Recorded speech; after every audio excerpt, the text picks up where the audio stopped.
One thing is very clear from the half-year foreign trade report of the National Bureau of Statistics. Nigeria is still very much an import-dependent country.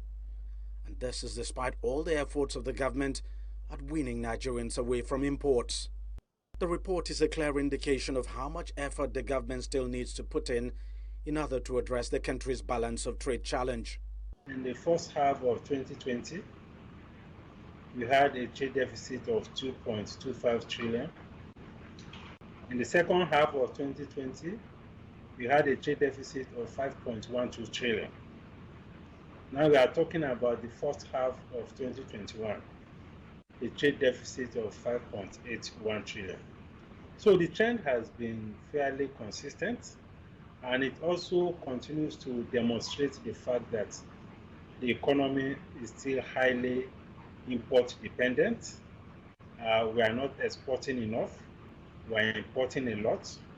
Nigeria's total export for the first half of the year was put at $19.4 billion, with crude oil alone accounting for more than half of that figure.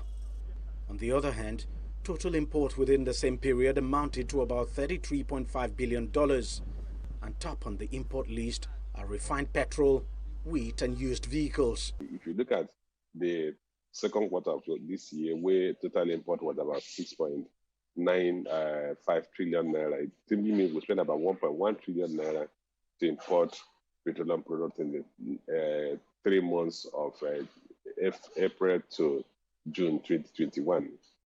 The country is currently rehabilitating 2 of its refineries in order to at least cut down on refined petrol imports. There's also the Dangote refinery, which is expected to come on stream early next year and has been touted to end petrol imports in the country. So if you have the refineries fully in place, you see a reduction in the importation of petroleum products, you see a reduction in the importation of fertilizer, you see a reduction in the importation of petrochemical materials, most of which are used by our factories. In addition to that, we're also likely to see an improvement in our exports. So both on the export side, import substitution side, and the reduction in imports, we're likely to have a significant improvement in our balance of payment position when the Dangote refinery comes on stream and when we're also able to fix our existing refineries. With rising importation, the country's reserve is coming under increasing pressure. Biting for a scarcity has seen the value of the local currency continue to depreciate.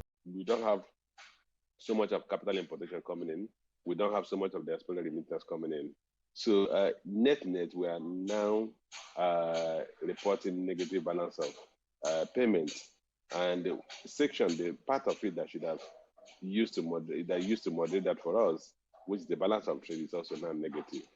It's a tough situation for the country, one the government says it is determined to address. But there's certainly no quick fix to it.